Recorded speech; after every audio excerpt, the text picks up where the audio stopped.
Mais uma vez estamos no nosso programa Um Fato, Duas Visões, hoje com o nosso convidado, professor Dr. Fábio Renovato. Tudo bom? Tudo bem. Professor Fábio Renovato é coordenador da faculdade, do curso de Fisioterapia da Faculdade de Ciências Humanas e da Saúde e está comigo, como em todos os programas, dando aspecto e discutindo a partir da perspectiva da educação, a professora doutora Neide Noffes, que é diretora da Faculdade de Educação da PUC São Paulo.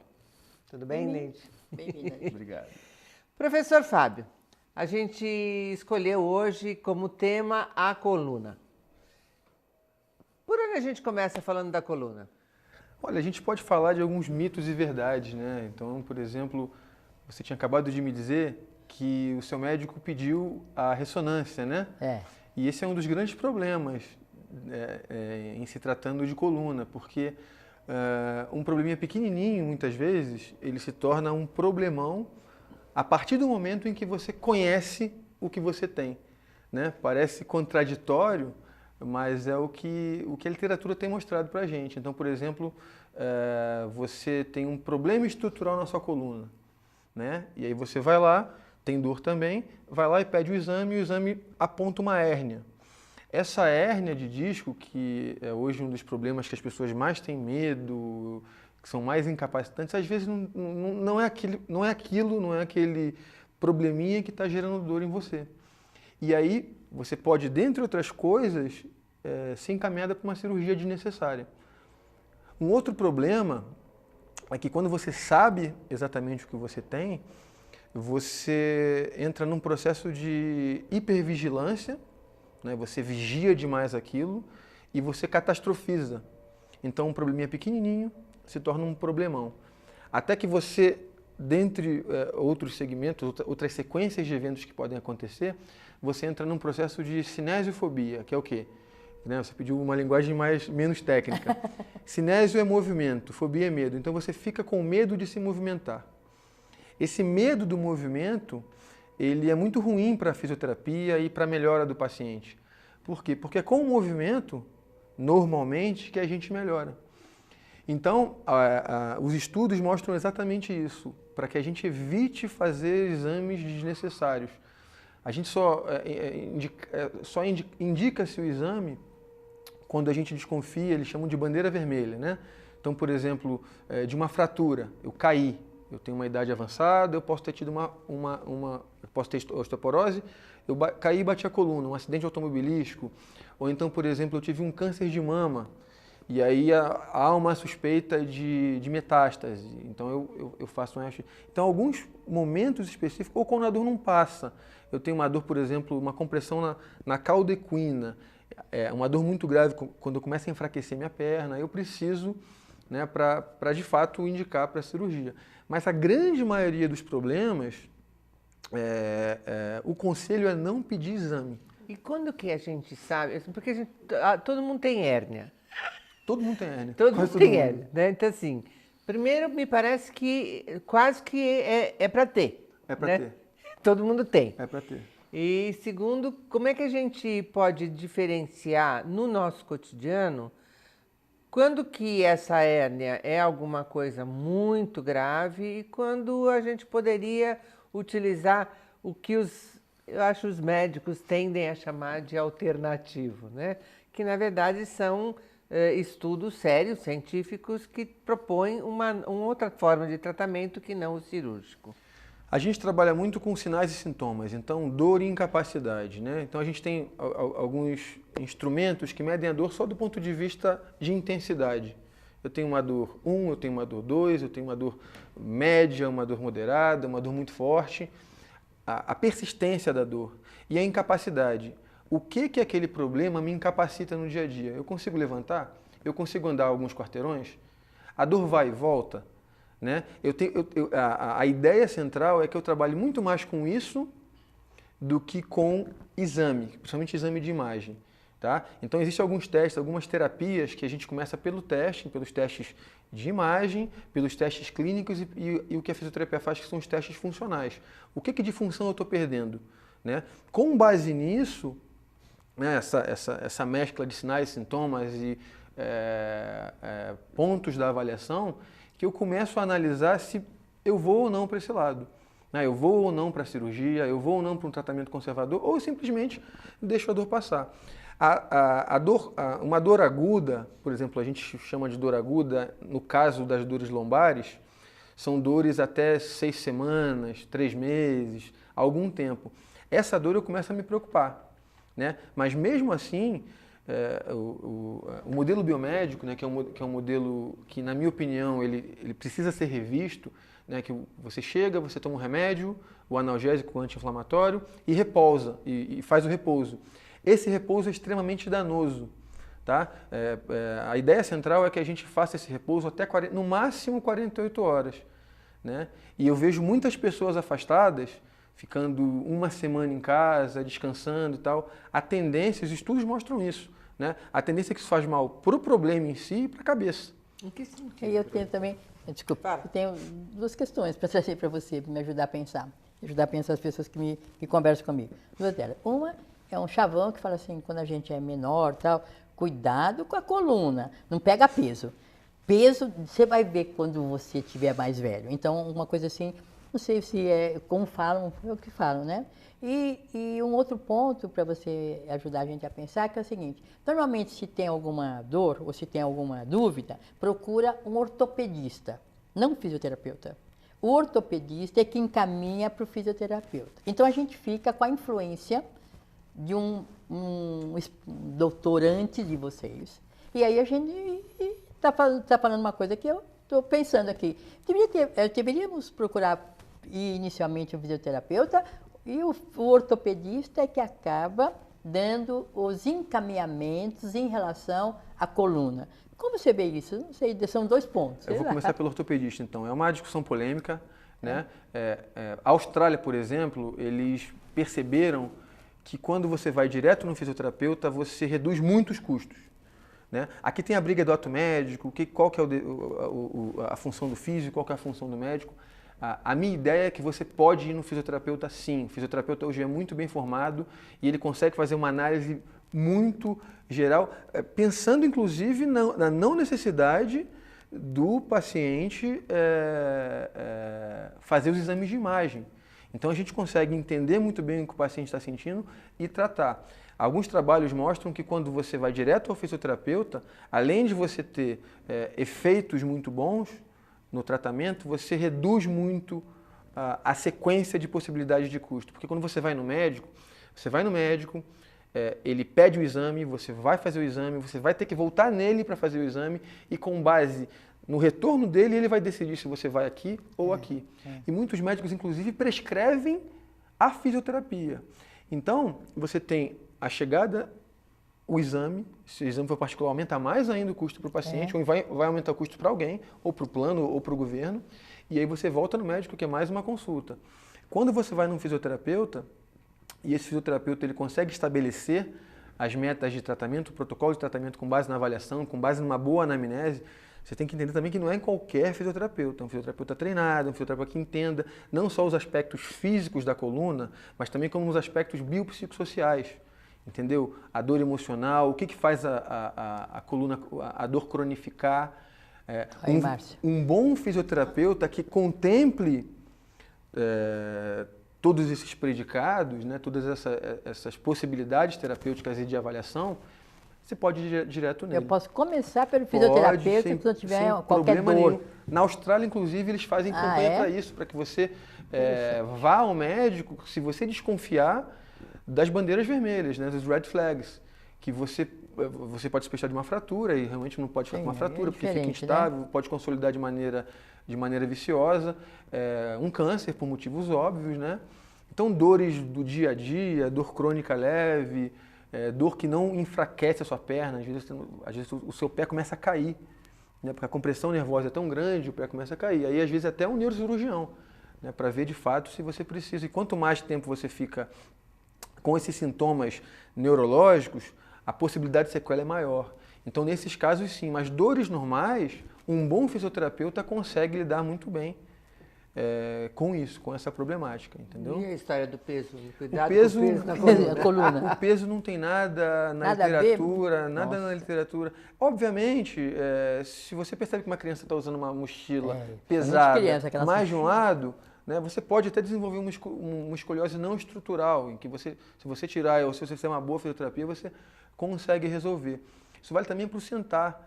Né? Existe um folclore, senta direito, menino, senta reto, ou então coloca o suporte nas costas, ou então gasta-se fortunas com cadeiras, e aí não tem nada na literatura que suporte isso. Então, se você sentar aqui, ou se você sentar relaxado, a chance de você ter um problema na coluna é o mesmo, entendeu? E o que causa, então, problema na coluna?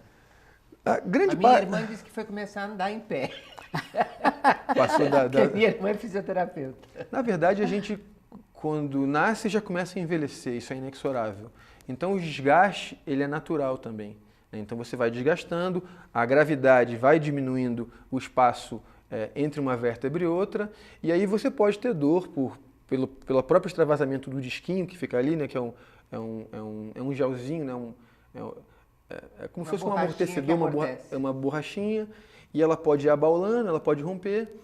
Esse abaulamento, ele perde água lá dentro, ele vai diminuindo, aí os aspectos posteriores da coluna começam a tocar. Eu posso ter a dor neural, eu posso ter uma dor da protrusão que comprime o nervo. O que é uma protrusão, professor? A protrusão, ela é o seguinte, imagina um disco que fica entre os ossos, que ele tem o poder de basicamente amortecer e permitir que eu faça esses movimentos de rotação.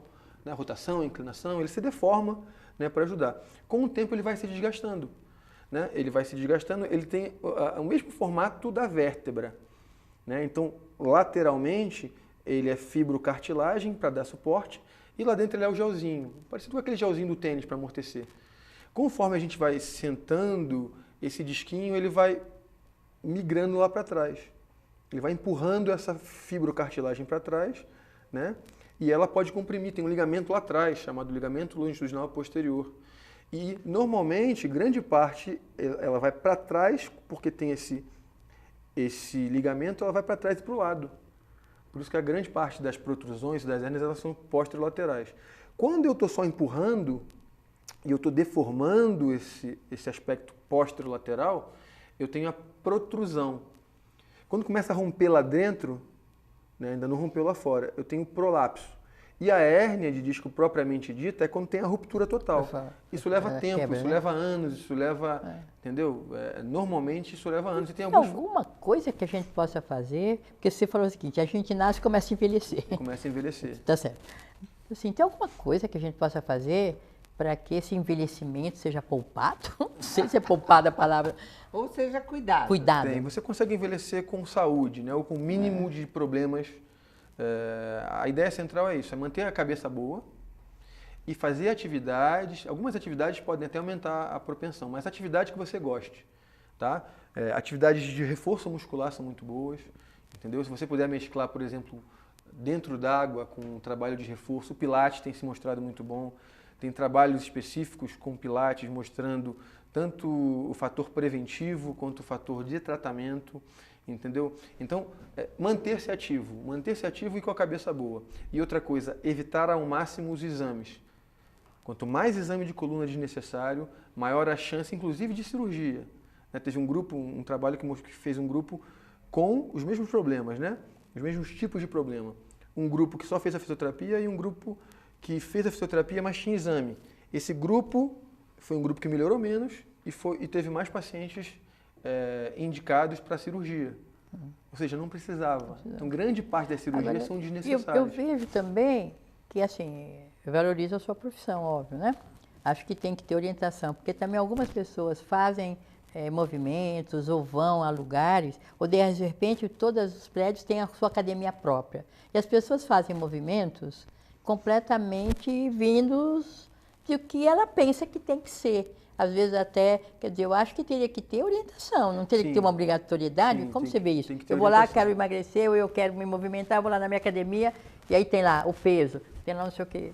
Como você vê isso? Mas isso já faz parte da lei, né? Toda academia tem que ter um profissional, não precisa ser um fisioterapeuta. Mesmo no prédio? Pode ser um profissional de educação física, pode ser um profissional habilitado para lidar com com seres humanos, né, que entenda a anatomia, que entenda a fisiologia, a biomecânica.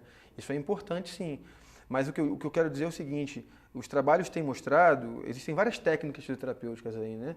E cada técnica se vende muito bem, puxa a sardinha, você vê lá um monte de milagres que ela faz e não faz. Porque por isso que eu falo, o importante é que a pessoa, isso não é uma opinião minha não, tá? É importante é que a pessoa seja ativa, né? Então tem pessoas que preferem, por exemplo, quando vão no consultório, eles chegam lá e deitam e falam assim, ô Fábio, me trata. Ainda mais quando o problema é crônico, eu sempre falo, você vai ficar aqui um pouquinho para aprender a fazer os exercícios e voltar para alguma atividade que te dê prazer.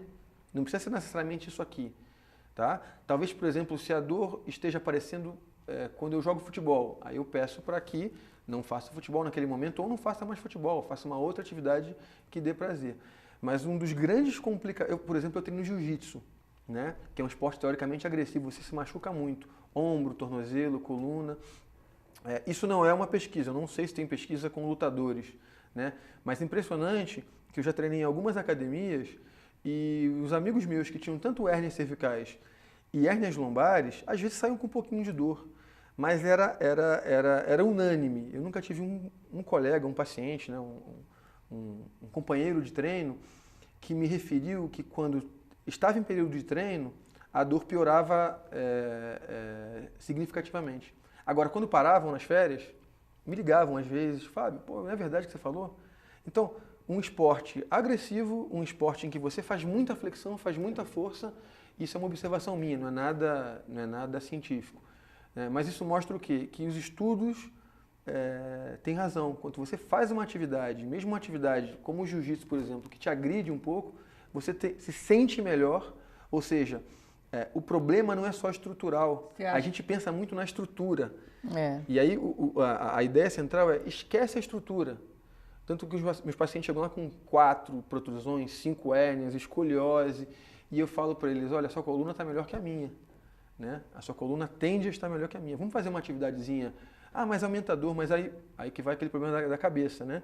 Ah, mas eu tenho medo de fazer um movimento. Ah, mas o médico pediu para eu não fazer movimento para frente, para eu não pegar meu filho. Não. Então, eu acho que a primeira abordagem de um bom terapeuta é quebrar esse medo. Eu acho que também tem a ver com a capacidade e a habilidade de um indivíduo lidar com a sua própria dor. Com certeza, com certeza.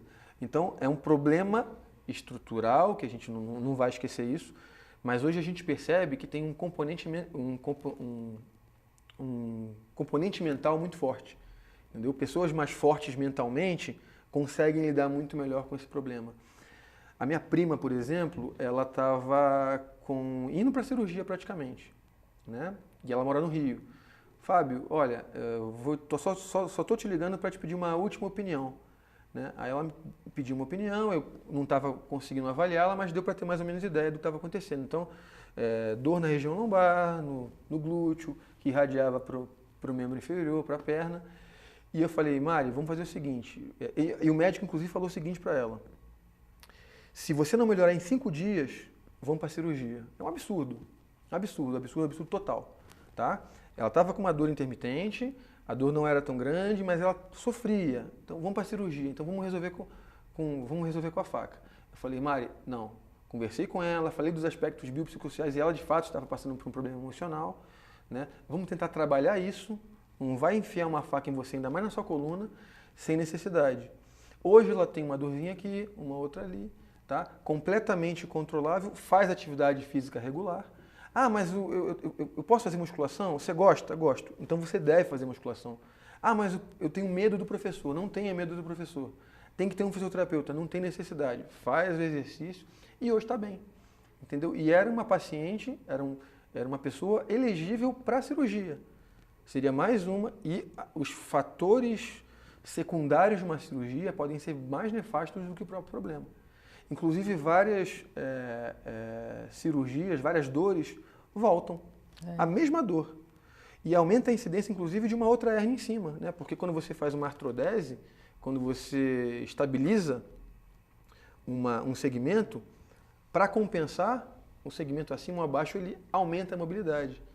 Entendeu? Então, às vezes, não estou dizendo que eu sou contra a cirurgia, mas eu estou fazendo uma análise mais completa, quebrando um pouco esse modelo biomédico, né, de remédio, afastamento, repouso e cirurgia. Né? Eu lido com mulheres, né? Sou professora, e um dos assuntos que eu mais ouço é: eu estou tão cansada que eu não quero fazer mais nada, porque eu trabalho.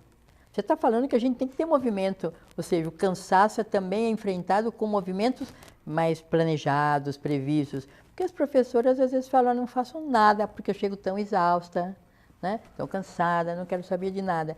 E esse movimento é realmente importante? Não é só importante, é necessário.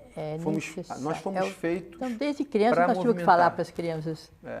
Eu adoro a tecnologia, eu acho que a evolução da tecnologia é super importante, mas um dos aspectos negativos disso é a nossa imobilidade. A gente não faz mais nada hoje.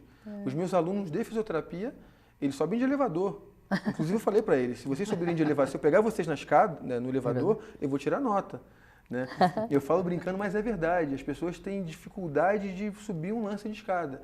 E isso se reflete na dor crônica. Né? A gente está vendo que, fora os problemas mentais também de uma cidade grande. Então, são inúmeros fatores que fazem com que a dor se cronifique. E tem uma relação, assim, tipo de problema, idade? Já que você estava falando dos aspectos psicossociais, né? As protrusões, elas começam basicamente, as protrusões não, as dores lombares começam basicamente, numa média geral, ali por volta dos 35 anos, aos 45, um adulto jovem, né? Acontece também no idoso, inclusive a gente estou orientando um aluno de mestrado na gerontologia, que ele vai ver o quê? Uma primeira análise dele vai ser a prevalência de idosos com dor lombar crônica no Brasil. Não tem ainda tem um braço em Manaus, tem um braço no Sul, vai ter um braço aqui em São Paulo, para que a gente comece a entender esse processo. Mas assim, na literatura, essa idade mesmo, é uma idade produtiva, é uma idade em que você está começando a produzir, você está crescendo na profissão, e aí vem essas dores que de fato te incapacitam, né? Que são o primeiro ou segundo motivo pelos quais você procura um profissional de saúde, um médico. Posso fazer um raciocínio contrário, dizendo que também, sim, problemas de dor numa criança, né, uma protusão numa criança, um problema de dor lombar numa criança, ele é mais grave, ele mostra uma preocupação, ele tem uma preocupação maior do que num idoso? É muito difícil uma protrusão numa criança, é muito difícil, porque é aquilo que eu falei para vocês, né? É todo um processo de desgaste, de mudança de curvatura, de muito tempo sentado, são vários fatores, né?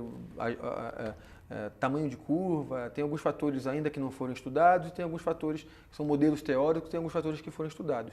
Mas a gente sabe que esses problemas acontecem basicamente com o envelhecimento. Então, esse desgaste, né, o desgaste no disco intervertebral, ele vai acontecer lá na frente, quando o disco estiver bem desgastado, né, para que eu consiga já com o peso. E outra coisa, a criança normalmente é levezinha, está formando ainda, está iniciando a formação das curvaturas, então é muito raro. Eu, por exemplo, nunca vi. Eu nunca vi uma criança com hérnia de disco, com protrusão ou com algo parecido com desgaste, até porque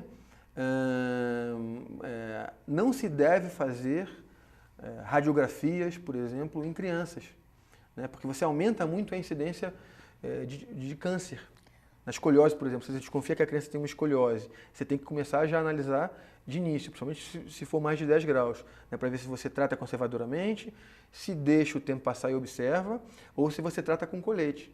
Mas já se sabe que quanto mais radiação você coloca nessa criança, maior a chance dela desenvolver câncer. Câncer de mama aumenta não sei quantos por cento.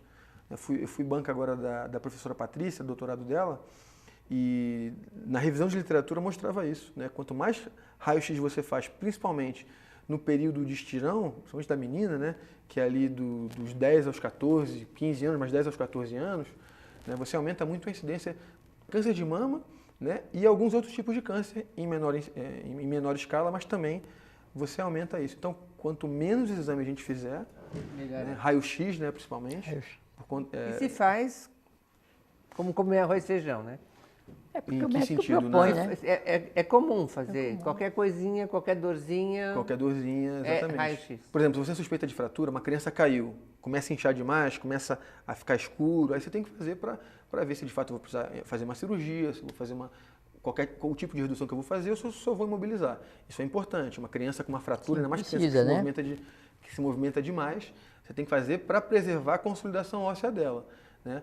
Mas no caso de uma dor na coluna, acontece sim, né? Existem trabalhos inclusive com dor na coluna da criança.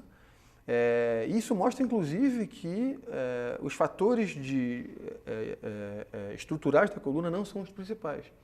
Tem trabalhos que mostram inclusive que existem pessoas com colunas totalmente estrupiadas, cheias de problema, e não tem nada. E às vezes uma protrusãozinha pequenininha ali, ou então você não consegue ver nada no exame e dores insuportáveis, né? Então, mais um motivo para que você não peça exame a torto direito. Estude mais, né? A questão da entrevista, né? Exatamente. Da consulta, e a gente começa a abordar isso, a gente começa a abordar essa ideia de incentivar o paciente a fazer atividade física, incentivar o paciente porque a atividade física ela tem o aspecto da atividade física assim, propriamente dita, mas também na cabeça. Liberação de endorfina, sensação de bem-estar, né? Você se desfoca do problema. Então tem vários aspectos positivos para que leve um ser humano, uma pessoa, a fazer atividade física. Professor, eu teria milhões de outras perguntas que cada vez que a gente tem um convidado, a gente vai ficando curioso sobre muitas coisas, mas nosso tempinho vai terminando. Alguma coisa que você gostaria de deixar falar para os nossos ouvintes, os nossos assistentes? Eu acho o seguinte, eu acho que como a gente está falando de coluna, se você tem algum problema de coluna, procure um profissional, procure se tratar, mas inicialmente pense que a sua coluna, o problema estrutural na sua coluna, ele não vai te incapacitar propriamente, não vai te incapacitar. Então, mantenha-se ativo e dê preferência a atividades que melhorem o seu bem-estar físico e mental. Entendeu? Obrigada. Se alguém, por exemplo, falar para você fazer o exame, que vai para a cirurgia, procure uma segunda opinião, tá? Mesmo que seu problema aparentemente seja grave. Acho que era isso. Obrigada, professor. Foi um prazer tê-lo aqui. É um prazer tê-lo todos os dias na faculdade conosco. Obrigada, Neide. Parabéns. Adorei. Aprendi muito. Muito obrigado pelo convite. Pode se despedir.